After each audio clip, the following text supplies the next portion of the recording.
The package arrived 2 days later via express courier, discreetly labeled Industrial Water Tracer. It was a heavy, nondescript plastic tub, and inside, the powder was an unnervingly pale, almost chalky green. It looked innocuous, a simple cleaning agent. But the warning label, stamped with a chemical-grade hazard symbol and printed in 4 languages, assured Ethan this was anything but benign. The manufacturer's warning emphasized its extreme staining power and the difficulty of removal, confirming it was the perfect weapon for his private war. Ethan spent the afternoon obsessively watching the backyard. He saw no movement, no peering eyes, but he felt them. He could practically smell Doreen's anticipation, the smug certainty that he had backed down, that he was trimming his hedges right now and drafting his apology. He decided on a night operation. At 1:30 a.m., when the entire street was silent, wrapped in the suburban blackness, Ethan opened the sliding door to the cool, damp night air. He had the tub, a large plastic scoop, and a pair of heavy rubber gloves. The pump and filter system were already turned off, preventing the immediate dilution of the chemical attack. He approached the edge of the pool. The water, illuminated faintly by the moon and the distant streetlights, was still the standard, inviting, chlorinated blue. He knelt down, broke the safety seal on the tub, and the chemical scent, sharp and metallic, hit his nose.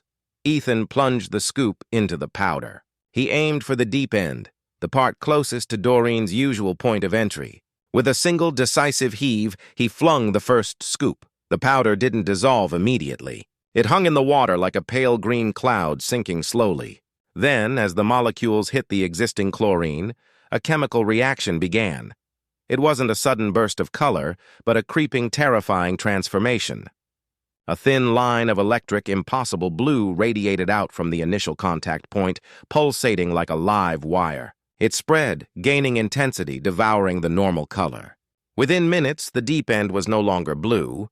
It was a swirling vortex of neon radioactive cyan. It was the color of something that belonged on a distant planet, a color so bright it seemed to generate its own light in the darkness. Ethan moved quickly, dumping the entire contents of the tub along the edges. The color spread rapidly, swallowing the shallow end, climbing the walls, staining the white tile grout a sickening, brilliant turquoise. The whole pool now glowed. It wasn't merely dyed. It was illuminated, a catastrophic beacon of pure chemical spite. He quickly turned the pump system back on to circulate the dye thoroughly, ensuring no pockets of normal water remained. The filter, he knew, would clog quickly, but by then the damage would be done. He cleaned his hands and scooped up the empty tub, heart hammering in his chest, a mix of elation and dread. He was fully committed now. This was property damage, maybe even an environmental hazard, and the HOA would show him no mercy. But as he watched the pool, a monstrous, glowing testament to his fury, he felt an overwhelming sense of justified peace. Let her call that common area overflow. The morning sun rose, and with it, the chaos. Ethan was awoken not by his alarm, but by the frantic, high-pitched screeching of a smoke detector, which he quickly realized was coming from his neighbor's yard, closely followed by a sound that could only be described as a wet, primal bellow of shock and outrage. He threw on a robe and looked out the window. The pool was magnificent. In the daylight, the color was even more aggressive, a blinding, otherworldly cobalt blue, edged with the glowing green residue of the fresh chemical mix. It was impossible to look at without squinting. From space, it probably looked like a tiny luminous jewel. On a quiet, manicured cul-de-sac, it looked like a sign of the apocalypse. The bellow of rage repeated. Ethan walked onto his patio. Doreen Hawthorne was standing on his deck, dripping wet, her face a mask of purple-red fury. Her expensive white linen resort robe was soaked and clinging to her. But that wasn't the problem. The problem was her skin, her hair. Her entire visible person. Doreen was glowing. The fluorescent dye was tenacious. It had stained her in places the chlorine had never reached. Her meticulously coiffed silver hair was now streaked with bright cyan. The palms of her hands, where she had obviously braced herself against the wall, were a shocking, glowing blue. Worst of all, the white robe, now soaked, revealed large patches of her skin that were stained a patchy, mottled electric green. She looked like a radioactive mermaid who had crawled out of a toxic swamp. She had obviously attempted to take her usual morning dip. The deadbolts held, but the hole in the fence was still there. She must have slipped through, believing the coast was clear, and plunged directly into the glowing chemical solution. A small crowd of neighbors, Mrs. Albright, the treasurer, and 2 other residents, were already gathered at the lattice fence, peering through the slats with a mixture of terror and fascination. "Ethan Wells! You absolute monster!" Doreen shrieked, pointing a blue-stained finger at him. "What is this? What have you done to this pool? I can't feel my extremities." Ethan looked at her calmly, enjoying the show. He was now fully aware of the consequences, but the satisfaction was worth the coming fines. "I was simply conducting an environmental leak test, Doreen," Ethan replied, his voice calm and professional. "I noticed a significant drop in my water level, and the manufacturer recommended fluorescent dye to trace the issue. It's entirely non-toxic, though it is highly visible, as you've discovered." "Non-toxic? I'm glowing, you idiot. My skin is permanently stained. This is chemical assault! This is malicious property damage! You are going to pay for every inch of this," she yelled, stomping her bright blue foot on his deck. The assembled neighbors were now openly whispering and taking photos on their phones. This was exactly the public spectacle Ethan had engineered. He needed the neighborhood, the whole HOA, to witness her humiliation, to see her true colors, and his pools. "I am simply maintaining my property, Doreen," Ethan said, picking up his phone. "I have documentation regarding the dye's non-toxic composition should you require it for your inevitable police report, which I encourage you to file. Right after I file mine for your 5th, 6th, and 7th acts of criminal trespass and vandalism to my fence." Doreen's fury was momentarily paralyzed by the realization of the witnesses. She knew that any police report would open up a formal investigation into her serial trespassing, especially now that she was standing on his property.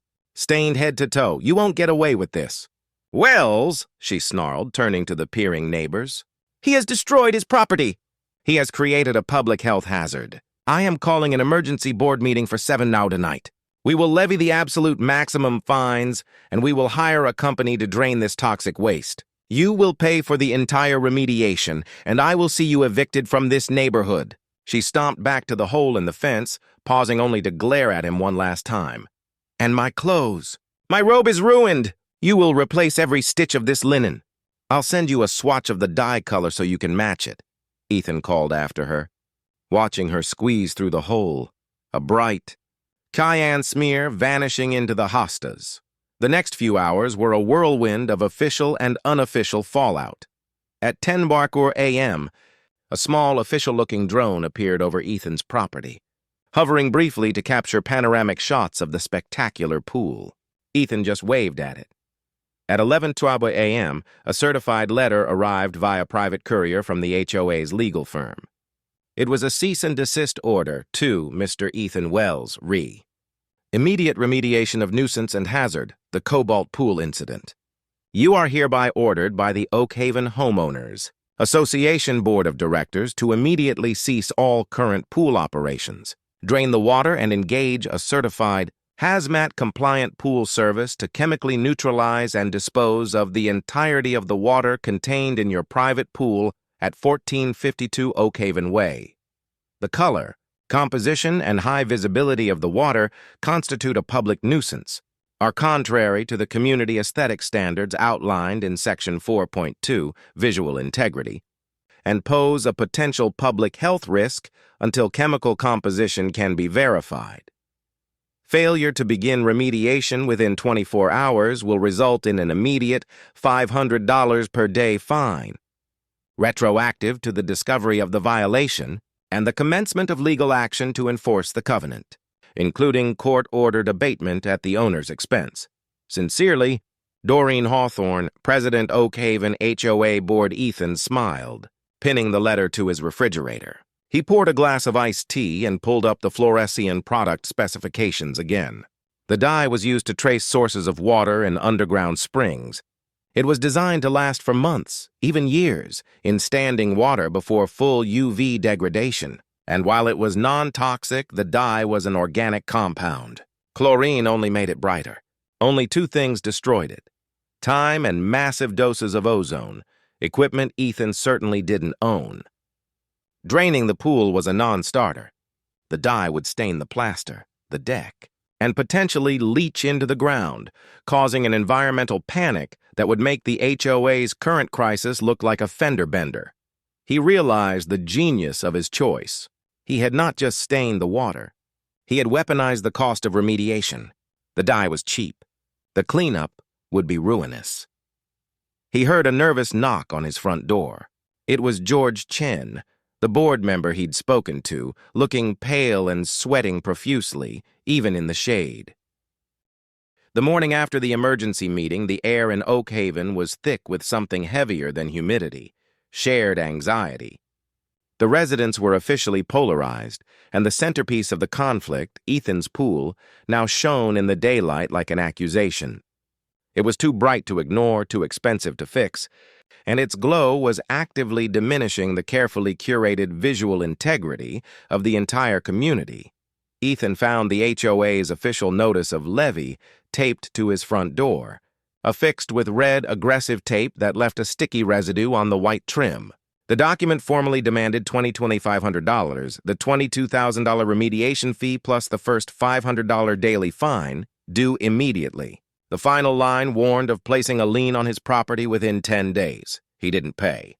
Instead, he made a call to Sarah Vance, a corporate litigation attorney recommended by George Chen. Sarah was mid-40s, sharp, with an almost clinical detachment that Ethan immediately appreciated. He met her at her downtown office, the Cobalt Pool incident feeling distant, surreal. Next to the ordered skyscrapers. The video is exceptional. Ethan, Sarah said, reviewing the footage of Doreen squeezing under the gate. She looked up, a wry amusement in her eyes. She really is quite flexible for someone so rigid. But here's the reality. She passed the motion. You owe the HOA $2,500, and they have the legal right to enforce that covenant. Our defense has to prove, first, that the action was taken in bad faith, and second, that the damage she is claiming is a direct result of her own actions. And the cost? Ethan asked, running a hand through his hair. $22,000 for draining the pool. If they move ahead, I'm ruined.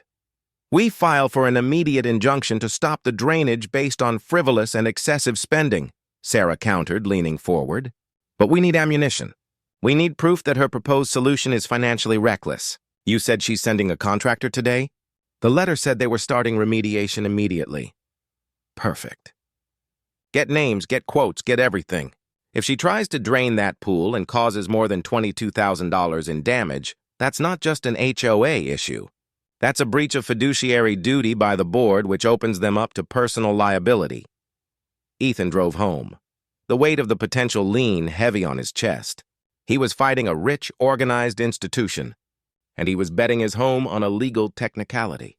At 1 p.m., a massive septic truck emblazoned with precision pool remediation and a small white maintenance van pulled up in front of Ethan's house. Two grim-faced men in matching utility vests got out.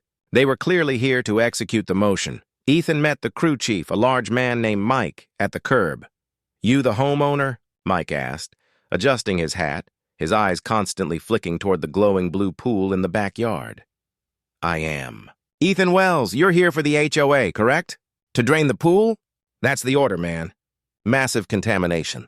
We got the hazmat order from the HOA board to evacuate the water and chemically neutralize the basin." Mike consulted his clipboard, looking skeptical. "This is the one that looks like a cheap margarita, right?" "That's the one," Ethan confirmed. "Before you start, Mike, I need to show you something. I want you to verify what's in the water for liability reasons." Ethan led Mike to the pool's edge. Mike took one look at the vivid fluorescent cyan and whistled low. "Holy hell, that ain't no algae bloom. That's fluorescent," Mike stated, pulling out a testing strip. He dipped it in and the strip immediately went dark blue. Industrial grade, by the look of it. "You leak testing a dam or what?" "I was tracing a significant repeated leak," Ethan replied, handing Mike the manufacturer's documentation that explicitly described the dye's organic, non-toxic nature and its binding properties. Mike read the spec sheet, his face growing serious. Look, Mr. Wells, I can't drain this. The HOA ordered you to. The HOA ordered me to. But if I follow that order, I commit an act of criminal vandalism. And your homeowner's insurance will eat me alive. This stuff is designed to be highly visible and stick to everything. If I pull the plug on this, the highly concentrated water is going to flow through the drainage system and permanently stain the plaster basin. We're talking etched, permanent blue. Worse, it'll leach into the soil around the plumbing. It's supposed to break down naturally under UV light. Draining it removes the UV access for the basin. Mike put a number to the potential disaster. To do this right, to remove the water and prevent staining, we'd have to use a massive ozone system, which takes weeks, or if we drain it now, you're looking at full pool replacement, new plaster, new decking, easily over $100,000. The $22,000 budget the HOA gave us is enough to run the pump for about 3 hours. He pulled a fresh estimate form from his van and quickly scribbled notes. Here, Mike said, handing the sheet to Ethan. This is my official assessment for the HOA. Immediate drainage is not recommended due to risk of permanent structure staining and potential environmental hazard. Total cost of proper neutralization and cleanup is an estimated $9,500 to $115,000, depending on the severity of the plaster staining. The current HOA mandate is financially reckless. I'll send a copy to the board. The contractor had just handed Ethan a smoking gun. The HOA had acted with such speed and malice that they had authorized a $22,000 measure that would result in a $110,000 catastrophic loss. That afternoon, the neighborhood tension reached a fever pitch. A few residents, weary of the HOA drama and the eyesore, quietly started moving to Ethan's side. George Chen called him. Doreen's going ballistic, Ethan. Mike's report just hit the board email. Kevin is threatening to resign, and Albright is on the verge of a panic attack because she realizes they just committed the HOA to a potential 6-figure liability with no legal recourse. The reserve fund is barely $40,000. Good, Ethan said. Doreen just turned a $100 hedge fine into a $110,000 legal exposure. Doreen, feeling her control slip, resorted to desperate petty acts of tyranny. She drove down Ethan's street citing every minor violation. She cited a neighbor's lawn gnome, another's slightly too bright garden light, and she even put up illegal HOA-enforced no parking signs directly in front of Ethan's mailbox. The whole street was now united in a common enemy. Ethan found his next-door neighbor, Mrs. Kim, standing near her mailbox, shaking her head. That woman is desperate. Mr. Wells, Mrs. Kim said quietly. She just tried to tell me my mailbox was too rustic and threatened me with a fine. She paused, then gave Ethan a slow, approving nod. Your pool looks very vibrant, though. It's certainly a conversation starter. The tide was turning. The conversation was no longer about Ethan's pool. It was about Doreen's toxic overreach. Ethan returned to Sarah's office with Mike's contractor report. Sarah's eyes widened as she scanned the 6-figure estimate. This is beautiful, Ethan, she said, tapping the total. This isn't just a bad faith fine anymore. This is a massive breach of fiduciary duty. They ignored the facts and immediately attempted to levy a fine and impose a solution that would cause catastrophic financial harm to the entire HOA. That puts all 3 board members, Doreen, Albright, and Kevin, personally on the hook for this action. We're filing for a temporary restraining order against the HOA and a comprehensive civil suit against the board of directors. She dictated the charges: abuse of process, tortious interference, and breach of fiduciary duty. We're going to sue the board, but specifically, we're going to target Doreen for her malicious intent, Sarah explained. We'll use the trespass video, the hedge fine, and this $110,000 quote to prove everything she's done was personal retaliation, not due process.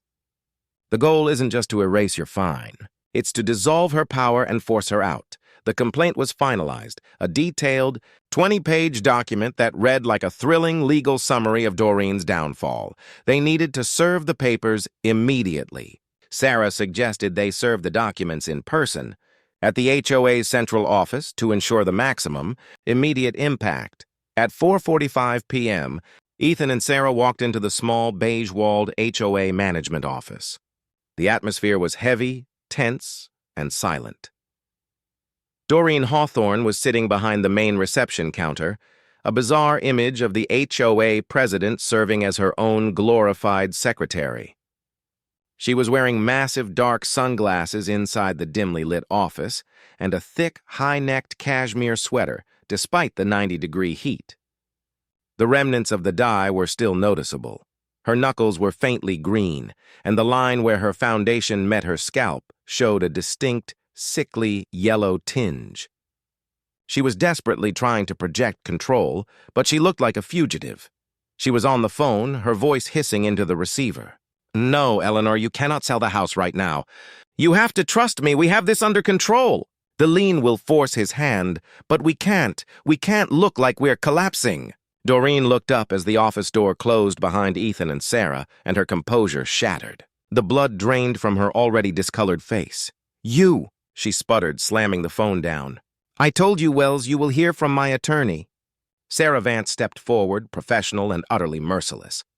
She placed a thick stack of papers on the counter right under Doreen's nose. "You already have, Madam President," Sarah said, her voice cutting through the silence. "We are serving the Oakhaven Homeowners Association, as well as Doreen Hawthorne individually, with an action for a temporary restraining order, abuse of process, and breach." The temporary restraining order, TRO, hearing was not the dramatic spectacle of the board meeting, but a cool, efficient act of legal surgery. Sarah Vance was masterful. She presented the evidence of Doreen's trespassing, the digital footage, the time-stamped photos of the fence damage, and methodically connected these personal vendettas to the official HOA action. She used the contractor Mike's $110,000 estimate like a scalpel, carving away the legitimacy of the $22,000 fine. The board, under the direct and malicious influence of its president, ignored all prudent financial advice and mandated a remediation process that would have caused, at minimum, 5 times the initial fine in structural damage, Sarah argued, her voice crisp and uncompromising. "This is not governance. This is abuse of power and a direct, quantifiable breach of fiduciary duty to every single dues-paying member of Oakhaven. We respectfully request this court enjoin the Oakhaven HOA from levying any further fines, from placing any lien on Mr. Wells's property, and from taking any action whatsoever against the pool until the underlying criminal trespass charges against Ms. Hawthorne can be addressed." The judge, a weary, elderly man who looked like he'd seen every variety of suburban nonsense, listened patiently. He spent less time considering the fluorescent dye than he did examining the clear footage of Doreen hoisting the chain-link gate like a petty thief. The ruling was immediate. The TRO was granted. All fines were suspended. The lien process was officially halted. Ethan walked out of the courtroom with Sarah, the feeling of victory both exhilarating and terrifyingly fragile. He had won the first battle, the war for his home, but the enemy, though wounded, still commanded the high ground. Back in Oakhaven, the news of the TRO spread with the speed of wildfire, fueled by the official stamped documents George Chen received. The impact on the HOA board was catastrophic. Kevin, the secretary who had been on the fence about the 6-figure liability, officially tendered his resignation via certified mail that afternoon. He cited immediate health concerns and included a signed affidavit that he had only voted for the remediation out of duress and coercion from Doreen Hawthorne. Mrs. Albright, the treasurer, was the next domino. She showed up unannounced at Doreen's immaculate columned front door, hysterical.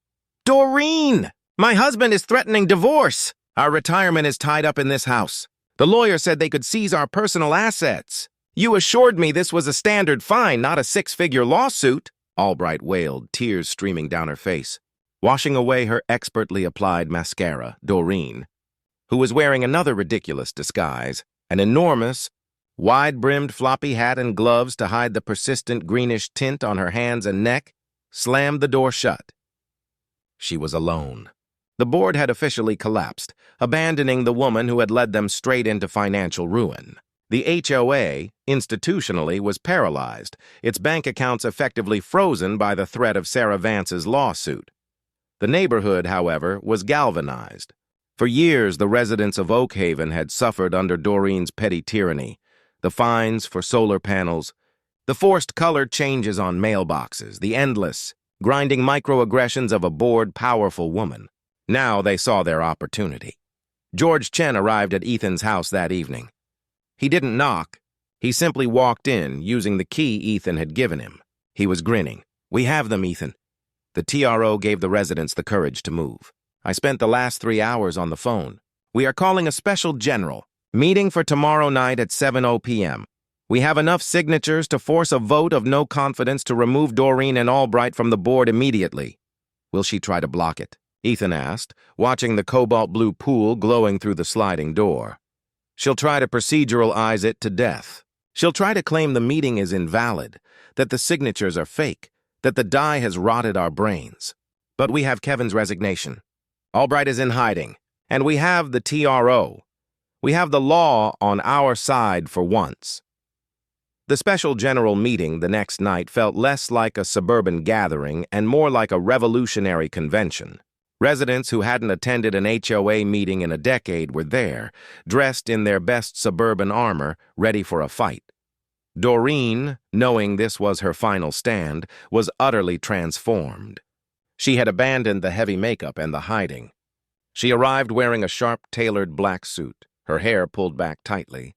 The dye on her hands was still faintly visible, a pale, sickly yellow, but she faced the crowd with a new, terrifying intensity, the conviction of a zealot cornered. She immediately took the podium, declaring the meeting invalid.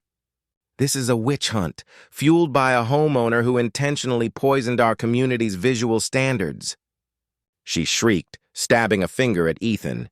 Ethan sat quietly in the audience next to George and Mrs. Kim, letting her spend her last reserves of oxygen. When George finally managed to wrest control of the microphone, he bypassed all procedure. "Fellow residents," George's voice boomed, calm against the chaos. "The issue is not the color of a pool. It is the color of this HOA's balance sheet. President Hawthorne, I have proof that the actions you took in the last week, authorizing a $22,000 solution that would have resulted in over $110,000 in permanent damage, resulting in a personal lawsuit against 3 board members, were an egregious, reckless breach of your duty. You put every single person in this room's financial security at risk for personal revenge against one neighbor." He projected Mike's contractor report onto the screen. The figure, $115,000, loomed over the room like an impending meteor strike. Doreen surged forward. "He's fabricating. He's a liar. He's a menace. I was simply trying to protect the common good. I was maintaining visual integrity." "Visual integrity?" Mrs. Kim stood up, her voice surprisingly strong. "Madam President, you are here telling us you risked our homes for visual integrity while you, yourself, are walking evidence of criminal trespass. Your skin is stained, your judgment is compromised, and your actions have ruined the financial standing of the community. I move that we proceed immediately to the vote of no confidence." The motion was seconded immediately by a dozen voices. The noise in the room was deafening. Doreen shrieked, trying to regain control, threatening to fine every person in the room for excessive noise. But no one was listening. Her threats were now just the pathetic buzzing of a defeated tyrant.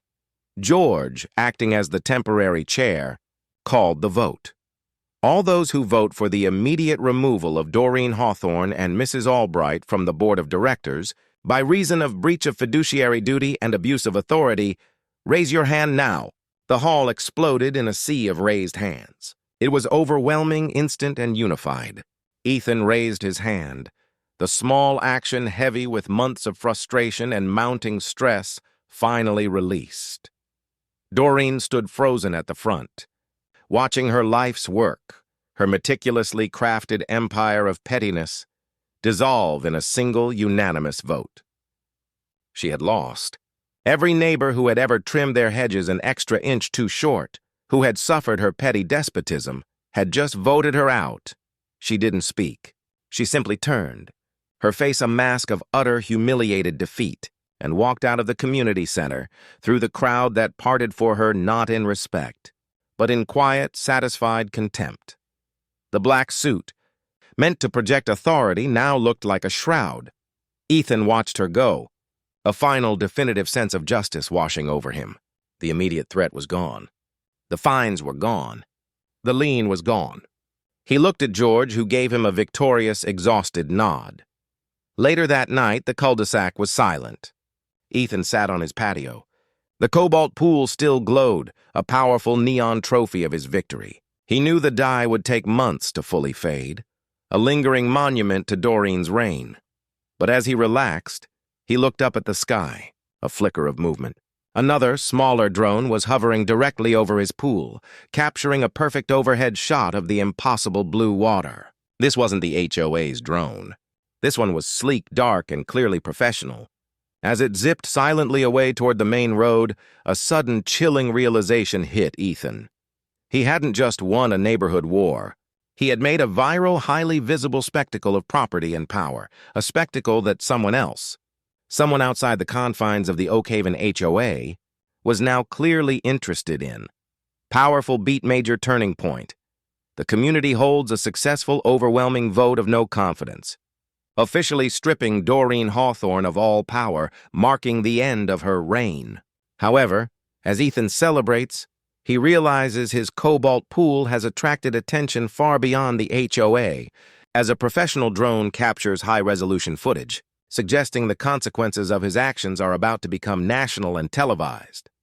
The morning after the vote of no confidence, Ethan woke up to silence. It was the deepest silence Oak Haven had ever known, the kind of stillness that precedes a hurricane. The cobalt blue of the pool still radiated through his sliding glass door, a magnificent, absurd sentinel. The calm lasted precisely until 9 a.m. Ethan was drinking coffee when his phone exploded with a dozen notifications from George Chen. The drone footage from the previous night had surfaced on a regional news aggregator's website. Accompanied by a local reporter's breathless voiceover, viral revenge, man dies pool, nuclear blue to fight HOA tyranny. The aerial shots were stunning. The pool was an impossible glowing jewel surrounded by perfectly manicured yet suddenly dull suburban perfection. The piece detailed the hedge fine, the repeated trespassing, the $115,000 remediation estimate, and the unanimous vote of no confidence against Doreen Hawthorne. By noon, it wasn't just local news. The story was picked up by a national cable news network under the banner, The Cobalt Catastrophe. Ethan's name was trending alongside the hashtag, #We'rePoolJustice. Doreen's face, the one Ethan had used in the presentation, with the greenish-yellow tinge of the dye residue, was shown repeatedly, juxtaposed with the perfect image of her grand, columned home. The media descent was immediate and overwhelming. By 2 p.m., 4 news vans were parked on the main cul-de-sac loop. Reporters armed with microphones and heavy cameras set up tripods on the sidewalk and in front of the community center. Neighbors who had been avoiding Ethan for months were suddenly outside, waving, offering bottled water to the journalists, and soaking up the vicarious fame. Ethan, following Sarah Vance's strict instructions, kept the gates locked and the shades drawn. He was under strict orders not to speak to the media until they had finalized the civil settlement. The community had transformed overnight. Oak Haven was no longer a quiet, regulated neighborhood. It was a tourist attraction, an unlikely monument to petty rebellion. People were driving slowly down the street, taking pictures of the news vans and craning their necks to catch a glimpse of the now famous Cobalt Pool. The phone calls came non-stop. A production company from Los Angeles offered him $5,000 for the rights to his footage and an exclusive interview for a documentary titled Suburban Showdown. A reality TV scout suggested an entire series based on HOA conflicts, with Ethan as the pilot episode's hero. Ethan sat in his kitchen, watching the frenzy unfold on his neighbor's lawn, realizing that his simple, furious act of property vandalism had turned him into a reluctant cultural icon. He hadn't just gotten revenge, he had tapped into a universal frustration with rules, bureaucracy, and petty authority. A week later, Ethan and Sarah Vance met in her office to discuss the settlement against Doreen and the former board members. The atmosphere was one of quiet, professional triumph. "Doreen is finished, Ethan," Sarah said, sliding a document across the desk. The civil suit, compounded by the HOA's frozen assets, left her with no options. She has been forced to sell her home to cover her substantial legal fees and to reimburse the HOA for the damage she caused to its financial standing. She lost the TRO, the vote of no confidence, and now she loses her house. "The house is her life," Ethan murmured, a complicated mixture of satisfaction and surprise washing over him. He hadn't sought to ruin her life, only to stop her from ruining his. But the consequence of her malice was total. Her husband, who was only peripherally involved, took advantage of the situation and filed for divorce, citing her reckless actions and destruction of marital assets. The civil lawsuit, the legal fees, the fact that she was permanently stained green for a week, all of it. "He fled Oak Haven 2 days ago," Sarah added dryly. "The civil suit is contingent on the sale of the house. Once it closes, you are cleared, the HOA is solvent again, and the trespass charges are dropped, effectively ending her legal liability in exchange for her financial ruin." "And the pool?" "It stays blue," Sarah replied with a slight smile. "For now. George Chen, as the interim president, has formally issued you a letter stating that the pool dye, in its current non-toxic state, is permissible as it is the least financially destructive option. The new board is grateful you didn't drain it. They now call it a unique and distinctive water feature under their newly revised visual expression guidelines. They're even thinking of using the cobalt pool in their next community pamphlet.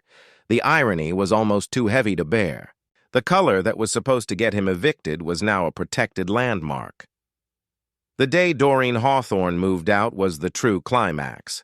It was a Saturday morning, and the weather was perfect. A large moving van was backed up to her grand, pillared mansion. Doreen, stripped of her authority and her expensive veneer, directed the movers herself. She wore a simple, faded sweatshirt and sweatpants. She looked smaller, defeated, and utterly alone. The movers loaded box after box, but the neighborhood was watching, silent and rapt. This was their victory parade. Ethan stood on his patio, watching through a slight gap in the curtain. He expected a final confrontation, a snarl, a parting curse. Instead, as Doreen's last box was loaded, she stopped. She turned her back to the moving van and looked directly across the yards, straight at Ethan's house. He knew she could see the glowing, impossibly bright water of the cobalt pool. It was the last thing she would see of Oak Haven. She stood there for a long minute, a figure of absolute, desolate defeat. Then she slowly raised her hand, not in a curse, but in a small, almost imperceptible gesture of acknowledgement or perhaps surrender. It was a recognition that Ethan had played the game better, with higher stakes and a more spectacular consequence. She didn't look angry. She looked utterly hollow. She turned and climbed into a black anonymous car, which pulled away and vanished around the corner, leaving her immaculate, columned home empty and soulless. The Queen of Oak Haven was gone, months past. The cobalt pool had slowly, almost imperceptibly, begun to fade. The neon edge was gone, replaced by a deep, beautiful sapphire blue, still unusual, still distinctive, but no longer radioactive. The UV light was finally doing its work. George Chen was elected the new president of the HOA. Under his leadership, the fines were dramatically reduced, the restrictive covenants were softened, and the community found a quiet equilibrium. The specter of Doreen acting as a perpetual reminder of the dangers of unchecked power. Ethan's fame eventually faded too. The documentary was released to modest acclaim, and the viral noise settled down. He was no longer the pool justice guy. He was just Ethan Wells, the quiet homeowner on Oak Haven Way.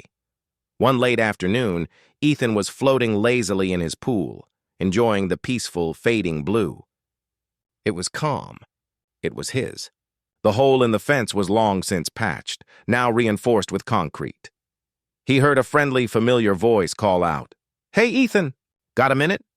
It was George Chen standing on Ethan's deck. George was holding a small, silver-framed plaque. "The new board had a vote," George said, holding out the plaque. "We wanted a way to commemorate the turning point, to remind everyone that the covenants serve the community, not the other way around." And we thought it would be ironic, you know? Ethan took the plaque. It was heavy, inscribed with elegant lettering. It read, "The Cobalt Pool, designated Oak Haven landmark, 2024. In perpetuity, this water feature must retain a distinctive blue hue, approved by the HOA board for its unique contribution to community identity. Below that, a smaller, almost hidden inscription, visual integrity, 1010. Ethan stared at the plaque, then back at the water, which was now protected by the very rules he had fought. His greatest act of defiance had been codified into a covenant. He had been forced by the rules to dye his pool. Now, by the new rules, he was legally obliged to maintain the vibrant color. The irony was perfect, complete, and utterly ridiculous. He had won the war, only to have his revolutionary tool turned into a permanent, government-mandated decoration. He looked at George, then gave a slow, deep laugh that echoed across the newly peaceful, slightly blue cul-de-sac. Powerful beat ironic. Conclusion: the story ends months later with the ultimate irony.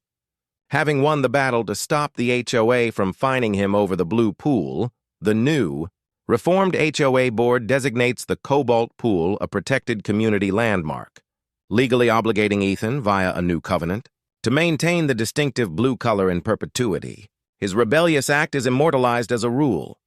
Ethan Vance, a man whose professional life was dedicated to solving complex structural integrity problems for Silicon Valley giants, recognized the precise, sickening thunk of 2,000 pounds of German steel slamming into the custom wrought iron gate he'd spent 4 months designing.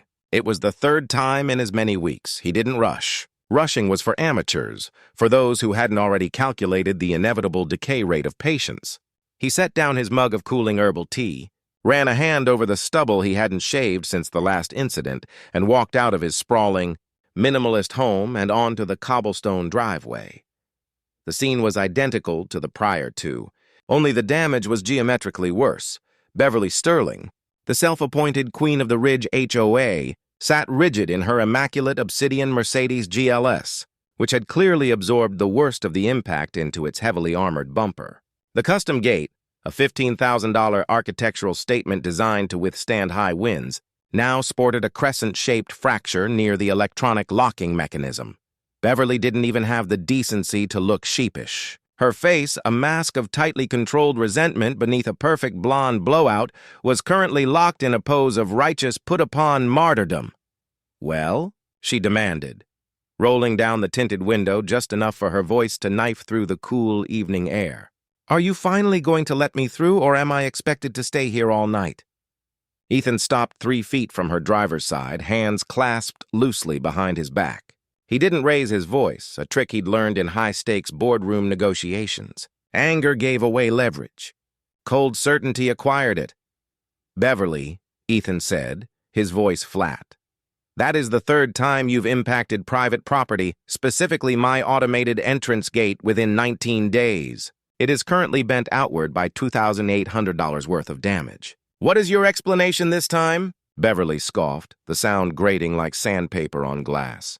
"My explanation? My explanation is that this gate of yours is a menace. The sensor is too slow. I pay my dues, I know the code, and I should not be forced to wait for your theatrical light show to unfold. I was in a hurry and I tapped it. It's an old gate, Ethan. It's clearly brittle. It was installed 6 months ago," Ethan countered, his eyes flickering briefly to the tiny, almost invisible camera lens mounted in the decorative ironwork, currently recording everything. "It's rated for commercial security standards, and it takes exactly 4.2 seconds to fully open after the code is entered. Your telematics data, which I can assure you I can access, will show you were traveling at 9 miles per hour when you hit it, which is hardly a tap." Beverly's eyes narrowed, thin lips curling into a predatory smile. "Threatening me with my own car data, Ethan? How very dramatic. Let me remind you, I am on the Architectural Review Board, and I have warned you repeatedly that this gate, which is oversized and doesn't conform to the aesthetic guidelines of the Ridge, needs to be replaced with a standard chain link or, better yet, removed entirely." "The HOA approved the design and installation permit in October," Ethan stated. "You signed off on it, Beverly." "I was misled about the height," she snapped. "It looms. And frankly, this whole little performance of yours is tiresome. I have a gala. You will have your little insurance company call my insurance company, and in the meantime, I have filed a complaint with the HOA against you for creating a traffic obstruction. Now, move this metal debris so I can drive home." Ethan felt the cold knot of frustration tighten in his chest. Dealing with Beverly wasn't about solving a problem. It was about navigating a psychological warfare campaign rooted in deep-seated, wealthy entitlement. "No, Beverly," Ethan said, taking a step back. "I won't move it, and I won't rely on insurance. Not this time." He pulled out his phone, already dialed to the non-emergency police line. "This is vandalism, documented, repeat offense. I am involving the authorities." Officer Hayes arrived 20 minutes later, looking like he'd rather be anywhere else. He was a young man, clearly overwhelmed by the political landscape of this neighborhood. "Mr. Vance." "Ma'am," Officer Hayes said, clipboard in hand, eyeing the minor dent in the Mercedes and the significant bend in the gate. "I've spoken with Ms. Sterling. She states the gate failed to operate quickly enough after the access code was entered, causing a minor vehicular incident." "It's not a minor incident, officer," Ethan insisted, stepping forward. "That gate is structurally compromised, and I have clear video footage of her accelerating into the gate." "It's premeditated, officer. She explicitly told me she would ram it if I didn't speed up the closing cycle, which is set to manufacturer specifications." Ethan pulled up the footage on his large-screen phone. The timestamp, the clear image, the sound of the engine throttling up just before impact. It was undeniable. Officer Hayes watched the clip, wincing slightly.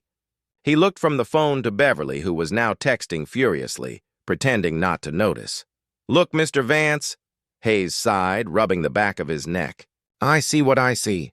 But the gate is on private property. Ms. Sterling has access rights. The HOA structure complicates things. Unless she's actively threatening life or limb, this is going to be classified as a civil matter, property damage. If she had hit your mailbox on the public street, that's different. Here, it's a neighbor dispute. You need to take this to the HOA or to civil court." Ethan felt the floor drop out from under him. The system, the rules, the law, the supposed checks and balances, was designed to protect the powerful, not the just. She's admitted to the HOA that she believes the gate is aesthetically non-conforming and wants it gone, Ethan argued, his tone rising despite himself. "This is a deliberate campaign of destruction." "Sir, I understand your frustration," Hayes said, already turning toward his patrol car. "File your report, talk to the HOA, but I can't make an arrest for this." Beverly, sensing victory, rolled her window down fully, her smile triumphant. "You see, Ethan? Rules are rules. Some of us actually understand how things work around here. Now, if the officer could kindly direct traffic around your little scrap pile." The next 2 days were a blur of bureaucratic futility. Ethan filed the police report. Case .2-2024-1188. Tagged as property damage neighbor dispute. He also meticulously compiled his evidence. The video, the engineering specs proving the gate's performance, the repair quotes, and a history of Beverly's harassing emails about the gate's imposing stature. He presented it all to the HOA board meeting held via Zoom. The board, composed of 3 retirees and Beverly herself, listened with what Ethan could only describe as performative neutrality. Mr. Vance, the HOA president, an ancient man named Mr. Finch, who looked perpetually startled, finally spoke. "We've reviewed your materials. Very detailed, as always. But Ms. Sterling assures us this is a systemic issue with the gate's opening speed, not deliberate action. As she pointed out, she was merely attempting to proceed through a faulty entrance she is authorized to use." Ethan leaned into the camera, his patience evaporated. "Are you ignoring the video evidence of her acceleration? The gate was opening. It was halfway up." Beverly's voice cut in, smooth as oil. "With respect, Ethan, your camera angle is too low and distorted. Furthermore, the committee has decided to side with the recommendation from the Architectural Review Board, of which I am a member. We find that the excessive maintenance required for your non-conforming gate is a liability to the community." Ethan stared, dumbfounded. "Liability? She's the liability. She's ramming it." "The board has voted," Finch announced, ignoring Ethan's protest. The ruling is as follows. The damage to your gate is your responsibility to repair. Furthermore, due to the repeated disruption and the gate's non-standard size, you are hereby assessed a $500 per diem fine beginning in 7 days if the gate is not fully removed and replaced with a standard HOA-approved access barrier. This decision is final. The screen went dark. The meeting was over. Ethan didn't shout. He didn't smash his computer. He sat back in his custom-designed ergonomic chair, the silence in the room heavy with the weight of injustice. They hadn't just denied his complaint. They had weaponized the gate against him. They had taken Beverly's vandalism and turned it into his financial penalty. The message was clear. Beverly Sterling was untouchable, and Ethan Vance was an irritation to be removed. He closed his eyes, visualizing the sequence of events.